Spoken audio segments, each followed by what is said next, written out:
Decoding ওয়াইটি যে last 15 দিন আগে 1 মিলিয়ন সাবস্ক্রাইবার হিট করেছে। ডিকোডিং ওয়াইটির সাথে অন্য ইউটিউবারদের তুলনা করলে দেখা যায় অন্য ইউটিউবারদের থেকে এক লেভেল এগিয়ে সবসময়। সেম নিশে অনেক ইউটিউবার আছে যারা 100 থেকে 300 ভিডিও আপলোড করার পরেও তার চ্যানেলে 1 মিলিয়ন সাবস্ক্রাইবার হয়নি। সো আমি 1 বছর ধরে ডিকোডিং ওয়াইটির ভিডিও দেখতেছি। তার প্রতিটা ভিডিওতে এমনভাবে কিউরিওসিটি তৈরি করে যে তার ভিডিও আমরা স্কিপ করতে পারি না, আর তার থাম্বনেল দেখে তো আমরা ক্লিক করতে বাধ্য। সো গাইস, আজকে আমরা বলবো ডিকোডিং ওয়াইটির সাকসেস নিয়ে top 5 reason. Reason number 1, voice and delivery. Decoding YT তার ভিডিওতে ব্যবহার করে খুব শান্ত স্থির ভয়েস। সে কখনো চিৎকার করে না, অতিরিক্ত এক্সাইটমেন্ট দেখায় না। তার কথা বলার গতি মাঝারি, তাড়াহুড়া নাই। এই ধরনের ভয়েস শুনতে ভিউয়ার্স কমফোর্টেবল ভাবে। যে লোকটা শান্তভাবে কথা বলছে সে জানে কি বলছে, এই কারণেই তার ভিডিওতে রিটেনশন বেশি থাকে। সো তার ভিডিওতে আমাদের হুক হয়ে যাওয়ার একটা মূল কারণ হলো তার ভয়েস। তার ভয়েসের কারণেই আমরা তার ভিডিওতে আটকে যাই। Reason number 2, script structure. সে তার স্ক্রিপ্টে ব্যবহার করে ছোট ও পরিষ্কার বাক্য। এক ভিডিওতে একটাই মূল বিষয় রাখে। সে একটা ভিডিওতে কয়েকটা টপিক নিয়ে আলোচনা করে না। প্রতিটা ভিডিওতে একটা ফ্লো থাকে, প্রথমে সমস্যা, তারপর ব্যাখ্যা, শেষে পরিষ্কার সিদ্ধান্ত নেয়। এই স্ট্রাকচার ব্যবহার করার কারণে ভিউয়ার্স কনফিউজ হয় না, ভিডিও বোরিং লাগে না।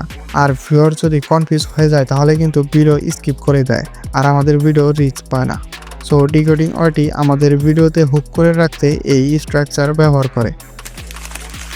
Reason number 3, editing style. Decoding YT heavy editing এবং অ্যানিমেশন ব্যবহার করে, কিন্তু এটা তার এডিটিং স্টাইলের মূল কারণ না। তার এডিটিং স্টাইলে ব্যবহার করে ক্লিয়ার জাম্প কাট, হালকা zoom in zoom out. Video editing তার কথাকে ভিডিওতে রূপান্তর করে। কথার উপর থেকে সে অ্যানিমেশন নেয় না, একই সিম্পল এডিটিং সিস্টেম ব্যবহার করে। তার ভিডিওকে এই এডিটিং স্টাইল প্রফেশনাল আর ট্রুথফুল দেখায়। Reason number 4, intro system. সে তার ভিডিওতে শুরুতে কোনো লম্বা ইন্ট্রো দেয় না, কোনো মিউজিক, কোনো চ্যানেল ইন্ট্রো অ্যানিমেশন নাই। প্রথম 5 থেকে 10 সেকেন্ড সে সরাসরি সমস্যা নিয়ে কথা বলে। সে মানুষকে বোঝাতে চায় তোমার সমস্যাটা কি এখানে আছে নাকি। ভিউয়ার্স তখনই বুঝে যায় এই ভিডিওটা আমার জন্যই তৈরি। এই ইন্ট্রো সিস্টেম রিটেনশন বাড়ায় এবং ভিউয়ার্স স্কিপ করতে পারে না। ভিউয়ার্সকে স্কিপ করার প্রথম ধাপ হলো ইন্ট্রো। ইন্ট্রো যদি আমাদের ভালো হয় তাহলে কিন্তু ভিউয়ার্স হুক হয়ে যাবে, আর ভিউয়ার্স হুক হলো মানে আমাদের ভিডিওতে ভিউ আসলো, সাথে watch time. Reason number 5, topic title and thumbnail use.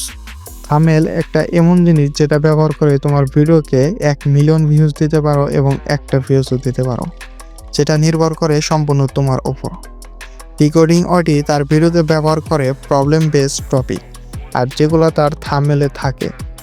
যে প্রশ্নগুলো ক্রিয়েটররা প্রতিদিন ভাবে সেই প্রশ্নগুলো নিয়ে ডিকোডিং ওয়াইটি প্রতিদিন ভিডিও বানায়।